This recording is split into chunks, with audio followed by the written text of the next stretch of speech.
పెద్దయినా నమస్తే. మీరు మాట్లాడండి ముందు. కుర్చీ తాత గారు నమస్తే. నమస్తే అండి. మన global star Ram Charan birthday ఎలా అనిపిస్తుంది మీకు? I'm happy. Wish you and your family members and your relations and friends always 100 years life long happy life to you. Wish is the కుర్చీ తాత. రంజాన్ నెల పవిత్రమైన మాసం. ఒక ముస్లిం దీవెన వట్టిగా పోదు. కానీ ఒకటి బాగా గుర్తుపెట్టుకోండి, పేదవాళ్ళను కనిపెట్టుకొని తిరగండి.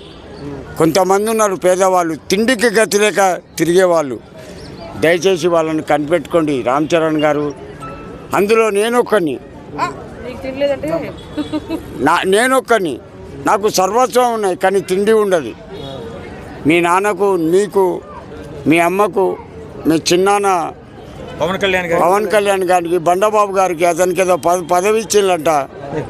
అందరూ చల్లా బతకండి. 100 years life long happy life to. నా ఇంగ్లీష్లో ఏదైనా తప్పుంటే మన్నించండి. తాత ఆయన RC16 నుంచి ఒక లుక్ రిలీజ్ అయింది రామ్ చరణ్ది. సో మంచి వైరల్ అవుతుంది, ఎలా అనిపిస్తుంది? 100 days ఆ పిక్చర్ నడుస్తుంది బాబోయ్.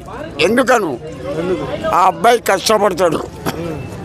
మొన్న గేమ్ చేంజర్ నేను ఇక్కడనే చెప్పిన ఫ్లాప్ అవుతుందని, పీకింది. ఇది 100 days నడుస్తుంది. ఎందుకను అబ్బాయి దగ్గర టాలెంట్ ఉంది, మాట్లాడే గుణం ఉంది, డ్యాన్స్ చేసే తత్వం ఉంది, ప్రతి ఒక్కటి గ్రేట్. కాకపోతే మొన్న గేమ్ చేంజర్లో కొట్టుకపోయాడు. ఈ పిక్చర్ అయితే మాత్రం 100 days నడుస్తుంది. Bye, over. తాతగారు 100 kgs పెరుగుతున్నారు RC16 సినిమా కోసము, ఎలా అనిపిస్తుంది మీకు?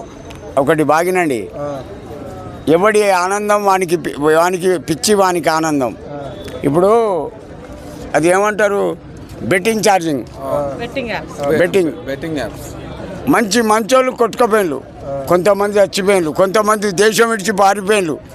అందులో ఒక గొప్ప వ్యక్తి ఉన్నాడు. గొప్ప వ్యక్తి మన హైదరాబాద్ గొప్ప వ్యక్తి ఉన్నాడు. 2 కోట్లు బెట్టింగ్ చేసిండు ఒక గొప్ప వ్యక్తి.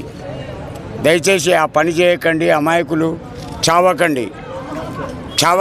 అత్యాశకు పోయి అనర్థం తెచ్చుకోకండి. కుర్చీ దండం పెడతాడు. ఓవర్. మాట్లాడు బాబు.